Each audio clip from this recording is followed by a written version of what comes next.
Basel III is the agreement reached by the EU and its G20 partners in the BCBS to increase the resilience of banks to potential economic shocks in response to the financial crisis. The first set of reforms following the Great Financial Crisis, which are part of the Basel III framework, were published in 2010, with the release of the original text, were implemented leading to the adoption of CRR and CRD IV. Finally, on December 2017, the BCBS published the Basel III, finalizing post-crisis reforms, and on January 2019, the revised minimum capital requirements for market risk, which have not been transposed yet to European regulation. In this context, the European Commission has published the Banking Package 2021. With this set of rules ends the implementation of the Basel III framework in the EU.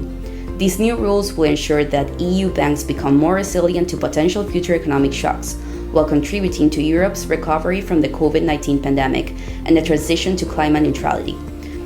This package is composed of 3 proposals that complete the reform of banking regulation. 1. CRD VI, which amends CRD IV. 2. CRR III, which amends CRR. And 3. A separate legislative proposal in the area of resolution, the daisy chain proposal, which also amends CRR. The following is a summary of the main amendments to this legislative text, which involves changes, among others, in credit, market, operational, and output floor risk, and finally the ESG context. Regarding to the amendments relating to credit risk, it increases the risk sensibility of the standardized approach in the relation to how institutions are to determine the exposure value of off-balance sheet items and commitments of off-balance sheet items. Furthermore, the alternative standardized approach and the alternative internal models approach are meant to introduce binding own funds requirement for the calculation of market risk.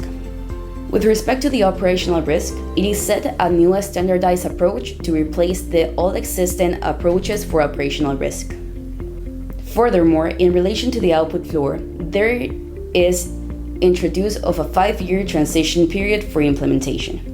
With regard to own funds, have been introduced new definitions of indirect holding and synthetic holding to also capture holding of relevant liabilities and correction of asymmetries in the calculation of certain deductions from CET1. Finally, requirements on the integration of ESG risk management are included. This legislative package will be discussed by the European Parliament and the Council. The entry into force of the changes will be gradual, with the first amendments expected to enter in force in 2023. However, the amendments will apply from 2025 with some exceptions.